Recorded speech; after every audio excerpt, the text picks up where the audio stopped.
Hello bachcho, let's read the question. A ball is thrown up vertically with a certain velocity so that it reaches a maximum height h. Find the ratio of the time in which it is at a height h/3 while going up and coming down respectively. Here we have given 4 options. Now to answer this question, first we will discuss here the key concept, and here the key concept will be given as equation of motion.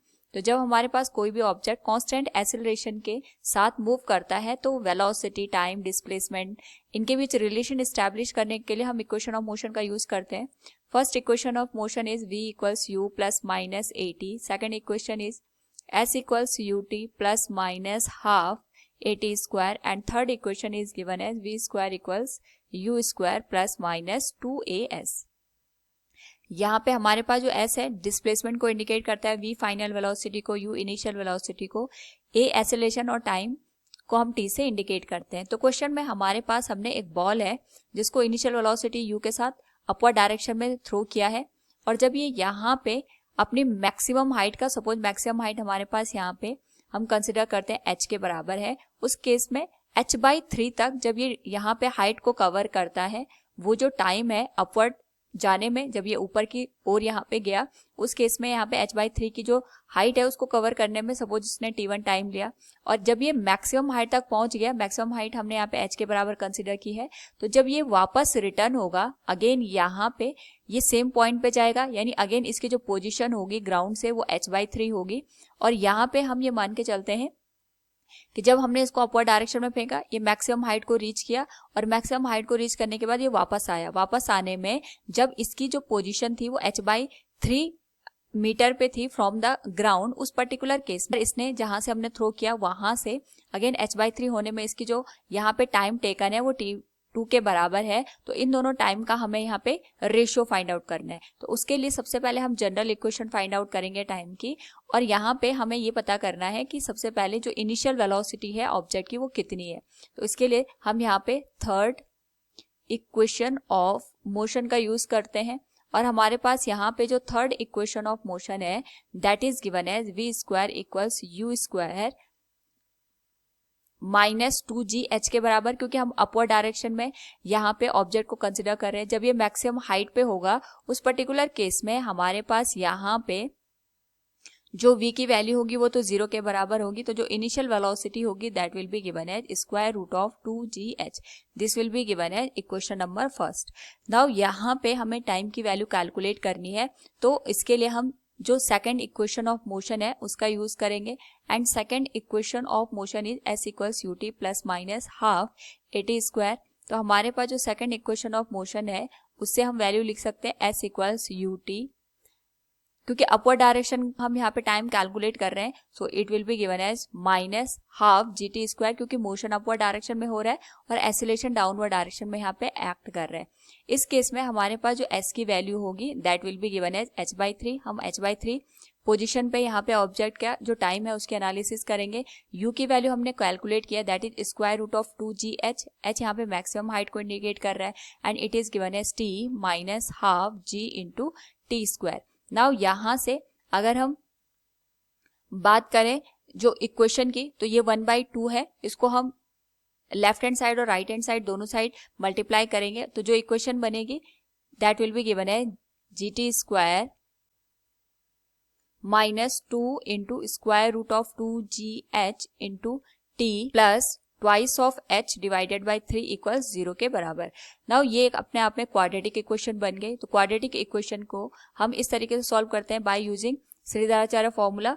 इस case में हमारे पास ये a को indicate कर रहा है, this value is b and this whole value is c, and we know that जब हमें रूट निकालने होते हैं तो ये बन जाएगा minus b plus minus square root of b square minus 4ac. तो इस केस में हमारे पास जो b की वैल्यू है that is minus 2 into square root of 2gh के बराबर है, तो माइनस माइनस का प्लस हो जाएगा, ये बनेगा 2 into square root of 2gh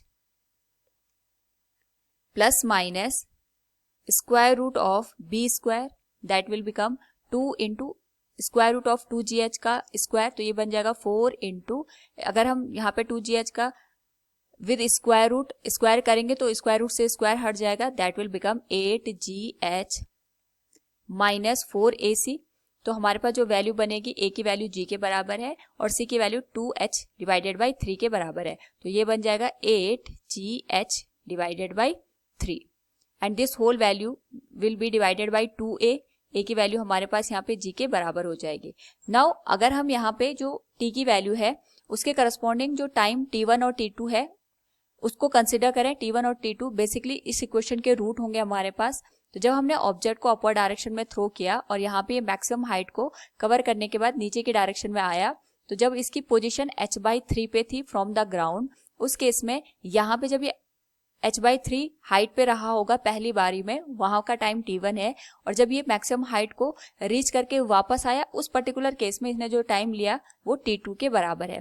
क्योंकि इन दोनों केस को अगर हम ऑब्जर्व करें तो हमारे पास जो t2 की वैल्यू होगी वो t1 से ज्यादा होगी, क्योंकि यहाँ पे पहले वो मैक्सिमम हाइट को रीच करेगा फिर वो डाउनवर्ड डायरेक्शन में मूव करेगा। तो यहाँ पे जो भी हमारे पास टी की इक्वेशन निकल के आई है, प्लस माइनस में यहाँ पे इक्वेशन निकल के आई है, तो जो वापस आने का टाइम है वो पॉजिटिव होगा और जब ये अपवर्ड डायरेक्शन में मूव कर रहा होगा उस केस में हमारे पास जो टाइम की वैल्यू होगी वो नेगेटिव साइन के साथ ली जाएगी।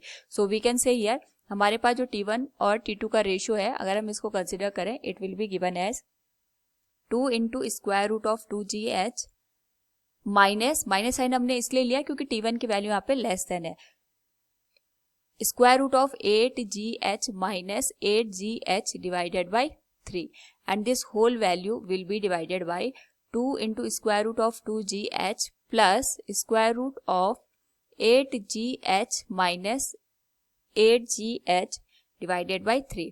दोनों ही केस में अगर हम यहाँ पे इस 2 को स्क्वायर करके स्क्वायर रूट के अंदर ले जाएं, क्योंकि हमें स्क्वायर रूट के अंदर इसको अगर लेके जाना है तो हमें इसका स्क्वायर करना पड़ेगा, तो ये 4 के बराबर हो जाएगा और ये होल वैल्यू यहाँ पे स्क्वायर रूट ऑफ 8gh बन जाएगी। तो यहाँ से हम टोटल जो वैल्यू है square root of this will become square root of 8gh, ये हम कॉमन ले लेंगे तो यहाँ पे बचेगा हमारे पास 1 minus square root of 1 minus 1/3 and यहाँ पे डिनोमिनेटर के टर्म में भी square root of 8gh common लेने के बाद ये बनेगा 1 plus square root of 1 plus 1 minus 1/3 के बराबर।